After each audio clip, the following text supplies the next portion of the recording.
네, 민주당이 조희대 대법원장의 자진 사퇴를 압박하고 나섰습니다. 이에 대해서 국민의힘은 삼권 분립 유린이자 훼손이라며 비판했는데요. 대정부 질문에서도 조 대법관에 대한 사퇴 요구를 두고 공방이 이어졌습니다. 관련한 내용 박원석 전 국회의원, 이용호 전 국회의원 두 분과 이야기 나눠보겠습니다. 어서 오십시오. 두 분 어서 오십시오. 네. 자, 민주당이 조희대 대법원장의 사퇴를 촉구하고 나섰습니다. 먼저 여야의 대표 발언 듣고 오시죠.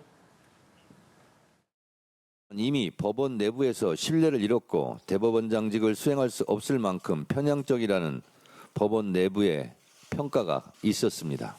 재판 독립, 법원의 정치적 중립은 조희대 대법원장 본인 스스로 어긴 것 아닙니까?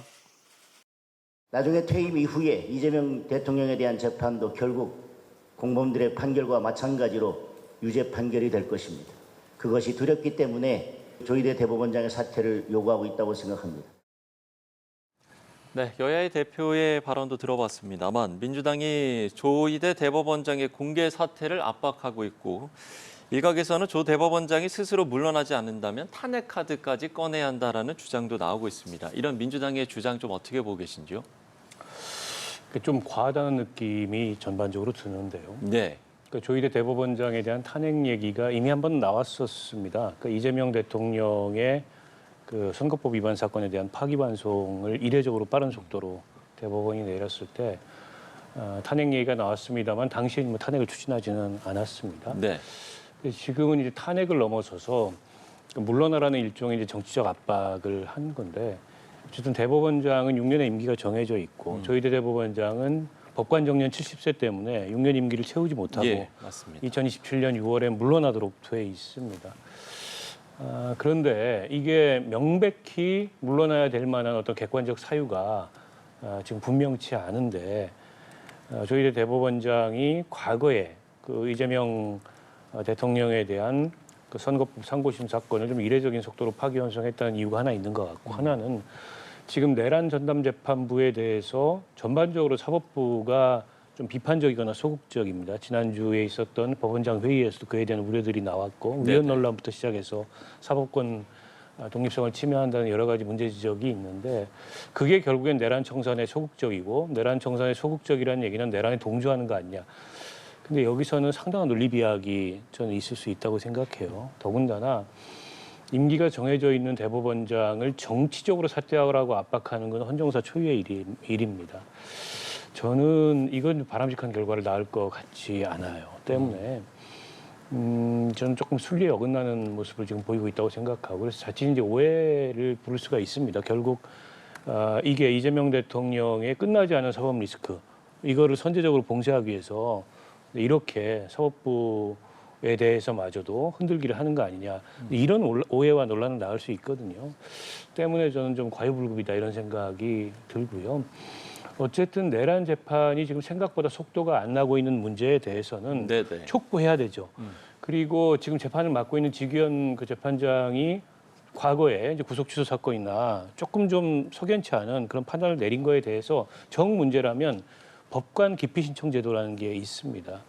근데 이거를 이제 특별재판부와 같은 일종의 우리 기존의 어쨌든 사법권의 예외를 만드는 이제 그런 것이 과연 바람직한지에 대해서도 여러 가지로 깊이 생각해 볼 여지가 있다고 봅니다.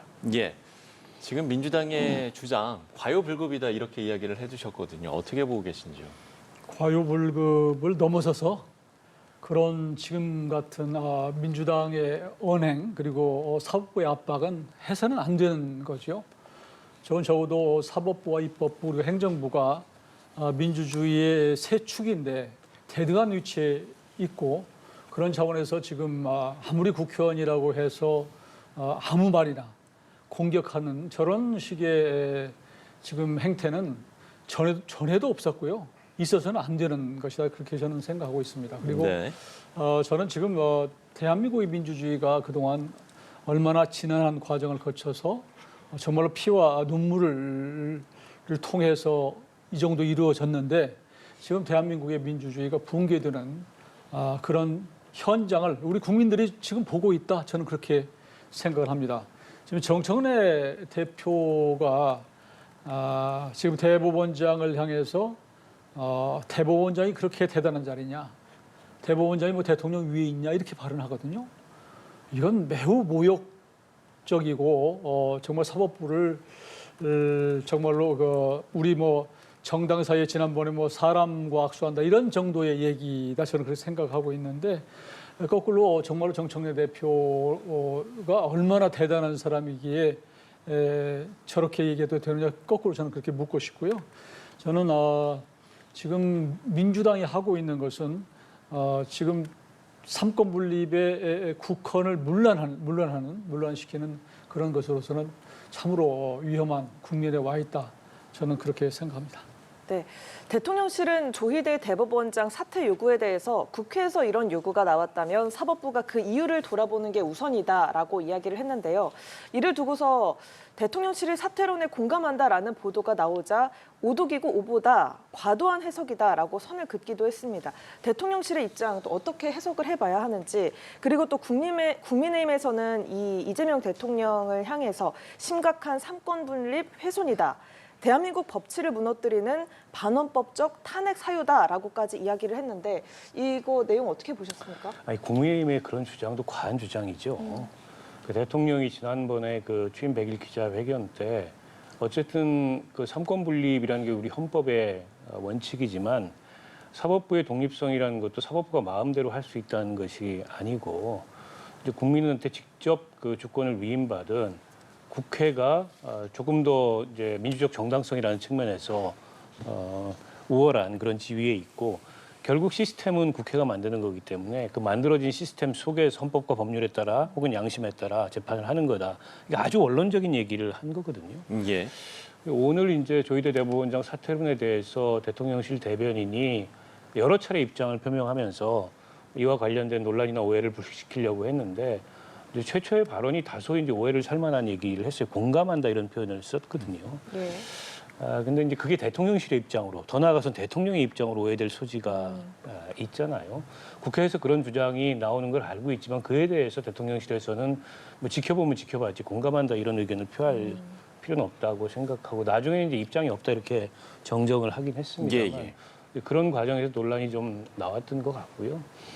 그러니까 오늘 이제 뭐 국회에서도 그 관련해서 이런저런 공방들이 있었는데 제가 앞서 이제 민주당의 조희대 대법원장 사퇴 요구에 대해서 과유불급이라는 표현을 했듯이 이제 그런 주장이나 요구가 국회에서 나왔다는 이유로 이재명 대통령 삼권 분립 위반을 이유로 한 탄핵까지 거론하는 것도 지나친 국민의힘의 저는 언사라고 보고요.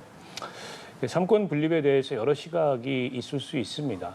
저는 어쨌든 삼권 분립이 견제와 균형의 원리를 우리 헌법에 표방한 거고 그럼에도 불구하고 우리 헌법의 그 130조에 이르는 조문에 곳곳에 보면 선출된 권력의 우위가 이미 이 헌법적으로 저는 보장이 돼 있고 헌법적으로 그게 우리 헌법 내재돼 있다고 생각을 해요.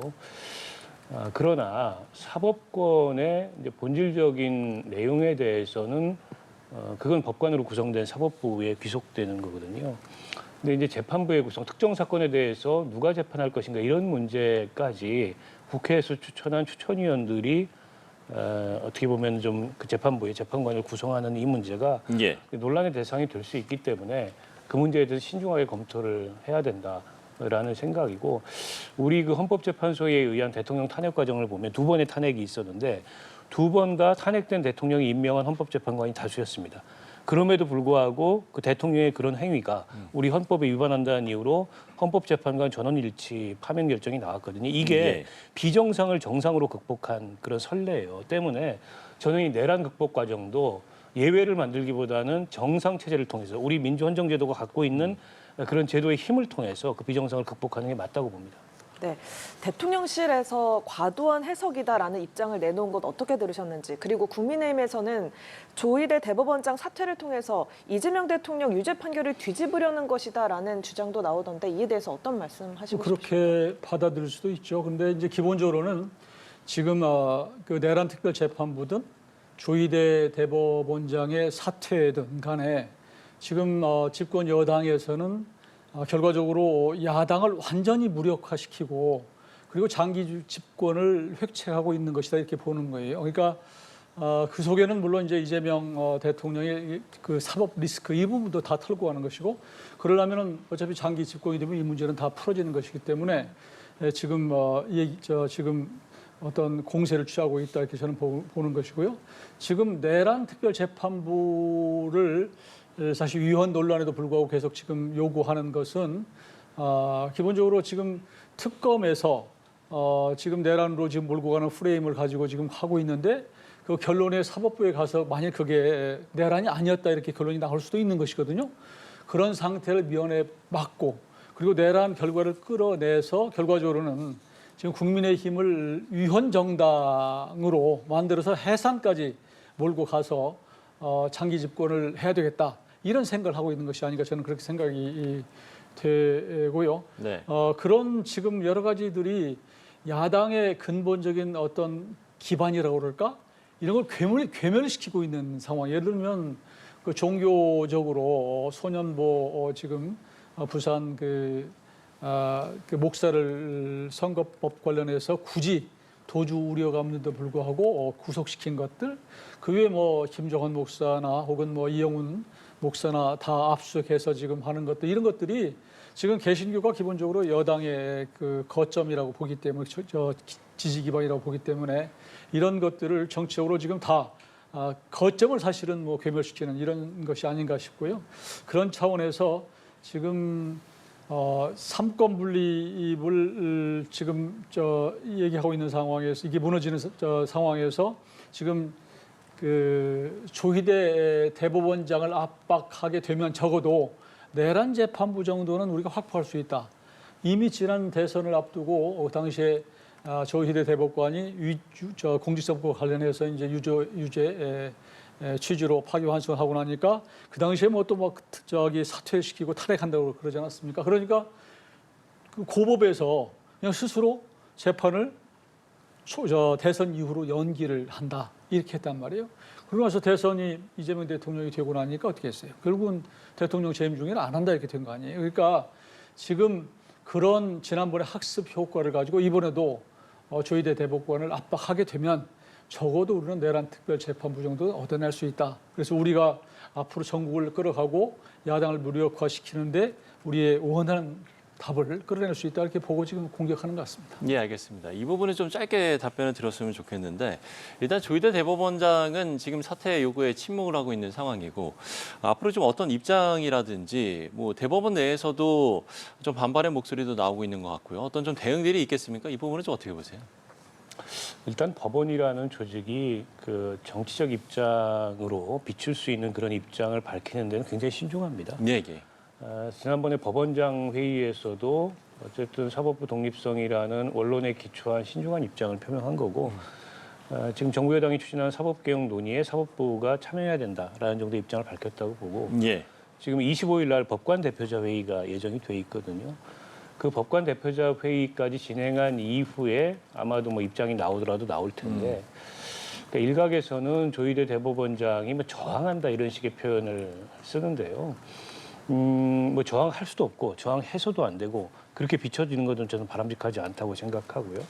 법원은 법원의 입장이 있기 때문에 그런 법원의 입장에 기초해서 어떤 얘기가 있을 텐데 지금 조희대 대법원장 입장에서 물러난다는 거 이런 압박에 의해서 그거는 또 어떻게 보면은 사법부 전체에 그런 위상과 관련된 문제이기 때문에 쉬운 선택은 아닐 거라고 봅니다. 예.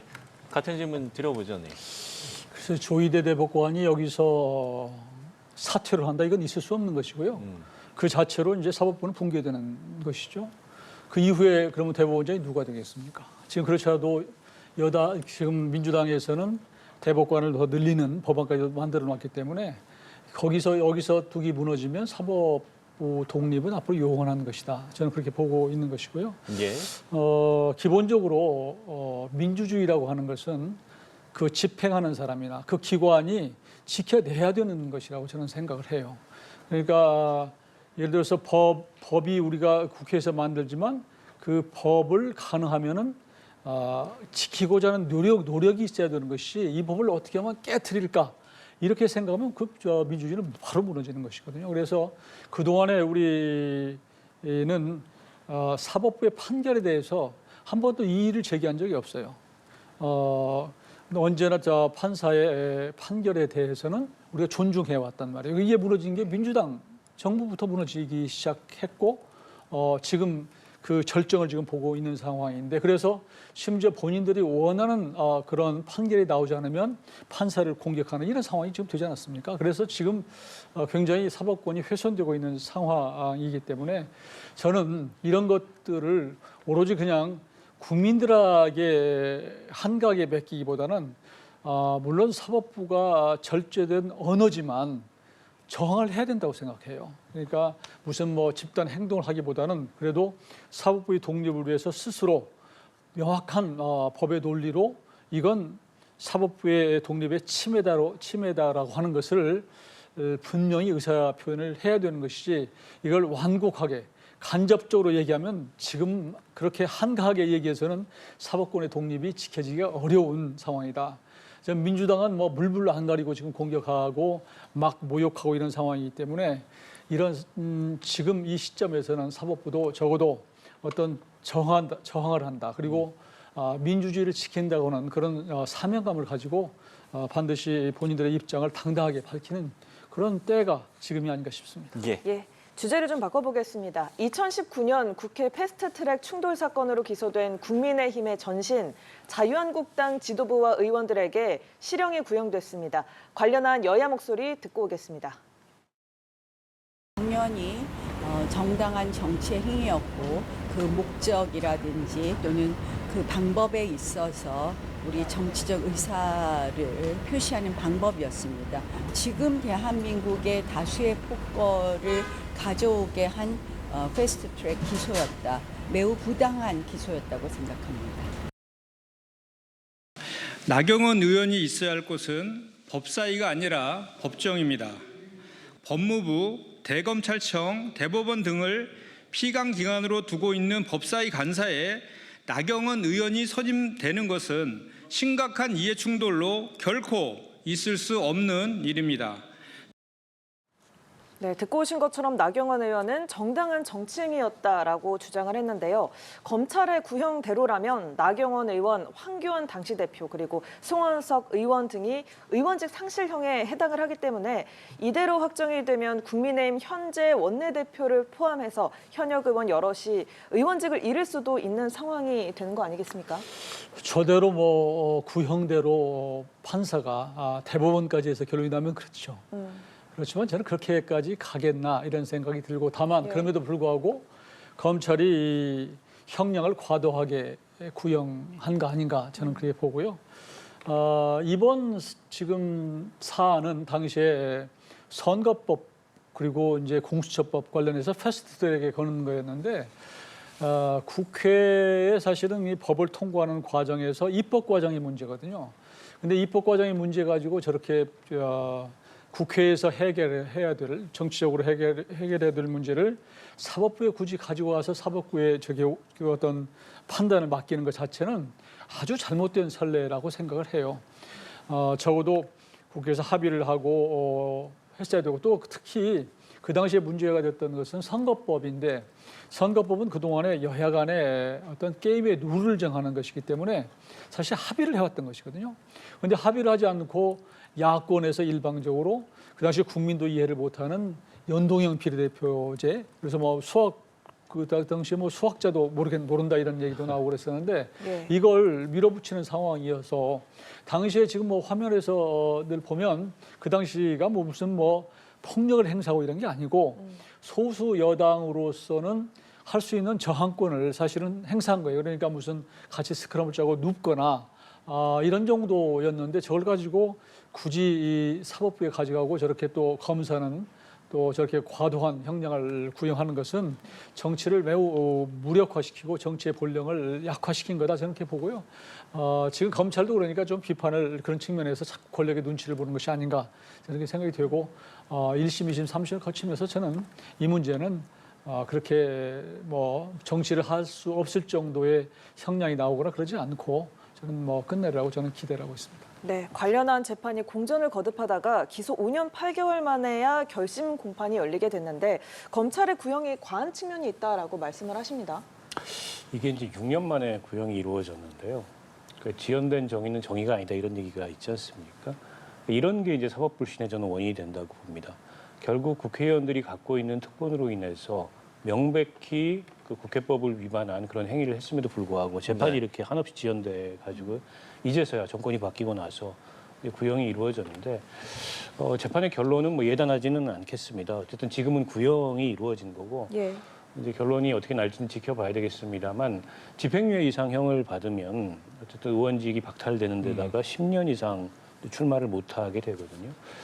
저는 모두는 아니겠지만 지금 나경원 의원 같은 경우에 가장 이제 높은 형량을 받았는데 네, 예. 네. 어느 정도 위험성이 있다고 봐야 되겠죠. 그런데다가 뭐랄까요, 이 관련해서 계속 이제 본인의 정당성을 강변하고 어떤 이제 그 잘못의 인정이나 이런 게 없기 때문에 사법부에서 그런 대목들을 어떻게 판단할지 좀 지켜봐야 될 것 같습니다. 우리가 국회 선진화법이라는 국회법을 만든 이유가 동물국회를 벗어나자라는 취지에서 국회에서 저런 물리적 충돌이 발생하지 않도록 여러 가지 제도적 장치를 두고 또 소수 야당이 뭐 필리버스터라든지 그에 대해서 대응할 수 있는 그런 장치들도 뒀는데 그런 국회 선진화법의 취지를 다 이제 깨트린 그런 식의 물리적 충돌을 당시에 이제 국민의힘 전신 정당이 주도했던 거고 심지어 이제 야당 의원들을 당시 이제 그 여당 의원들이죠. 여당 의원들을 뭐 방해 감금하는 그런 사태까지 벌어졌거든요. 그에 대해서는 어떤 식으로든지 저는 법률적 책임을 포함해서 정치적 책임까지 져야 된다 이렇게 생각합니다. 예, 근데 이제 알겠습니다. 공교롭게도 당시에 원내대표는 나경원 의원이었고 부대표가 송원석 의원이었거든요. 그런데 지금 송원석 의원은 지금 원내대표가 돼 있는 상황이고 그런데 지금 정권이 바뀌어서 이렇게 이제 검찰이 구형했는지 모르지만 그 전에 벌써 한 6년 가까이 된 사건이란 말이에요. 예, 그런데 문재인 정부 때도 이 부분을 사실은 터치를 안 하고 있었다가 다시 지금 이재명 정부 들어와서 이 부분을 다시 꺼내서 검찰이 과도한 구형하게 되니까 야당으로 봐서 느끼는 것은 이 정치 보복 차원이구나 이런 시각이 있는 것도 사실이고요. 그런 부분에 있어서 좀 조금 전에 말씀하셨지만 엄정하게 정권에 상관없이 어떤 재판이나 사실은 늘 일정한 속도로 이렇게 처리되는 게 맞는데 예. 이 부분은 여러 가지 정치적 함의가 있는 것이 아닌가 저는 그렇게 봅니다. 예, 알겠습니다. 자, 마지막 질문 좀 두 분께 좀 짧게 답변을 좀 드려야 될 것 같은데요. 조국 혁신당 이야기를 해보겠습니다. 조국 비상대책위원장이 오늘 첫 회의를 주재하고 당내 성비 사건 수습에 나섰는데 앞으로의 과제 좀 어떤 것들이 있다라고 보시는지 짧게 답변 드리겠습니다. 일단 피해자 중심으로 그동안에 잘못됐던 것을 바로잡는 조치를 취해야 되겠죠. 예. 그러나 이제 그동안에 워낙 과정이 좀 잘못된 바람에 이게 이제 뒤늦은 수습에 나서는 게 아닌가 그런 시각에서 자유롭지 못하고 게다가 가해자 중에 한 사람이 자기는 뭐 무고하다라는 식으로 또 주장을 하고 나와가지고 네네. 더더욱 상황을 복잡하게 만드는데 조국 그 전 대표가 너무 이른 등판을 한 게 아니냐는 비판이 있는데 조국 혁신당 내부 사정으로 보면 조국 전 대표 이외에는 조국 비대위원장 이외에는 또 대안이 없는 것도 현실입니다. 결국 개인 중심 정당의 한계가 노출이 됐는데 이걸 과연 극복할 수 있겠나 지금으로 봐서는 쉽지 않은 것으로 보입니다. 예. 이 부분은 이제 강미정 전 대변인이 사실은 성비 관련해서 2차 가해 문제 여러 가지 가지고 당시 조국 전 대표한테 이제 항의를 했던 건 여러 가지 좀 SOS를 취했던 건데 거기에 무응답으로 조국 전 대표가 하는 바람에 사실 탈당하고 문제가 커졌던 것이거든요. 그런데 이런 상황을 또 기화로 해서 다시 비대위원장으로 조국 대표가 온 것 자체는 참 아이러니예요. 이런 상황에서 이 문제를 조국 전 대표가 이제 비대위원장 됐으니까 잘 처리를 하는 것이 중요하고 핵심은 지금 조국 혁신당은 사실은 민주당의 위성정당의 정도의 수준이란 말이에요. 그러니까 이 정당이 제대로 정체성을 가지고 앞으로 어떻게 자리매김을 할 것인가. 그리고 조국 전 이제 대표가 비대위원장으로서 당의 신뢰를 회복해서 첫 번째 과제는 내년에 이제 있을 지방선거에서 얼마나 자립해서 제대로 자리 잡을 수 있는 것인가. 이게 본인의 정치적인 어떤 앞으로 진로를 열어가는 데 있어서의 시금석이 될 거라고 생각합니다. 예. 네, 지금까지 박원석 전 국회의원, 이용호 전 국회의원 두 분과 함께 정치권 이슈 짚어봤습니다. 고맙습니다.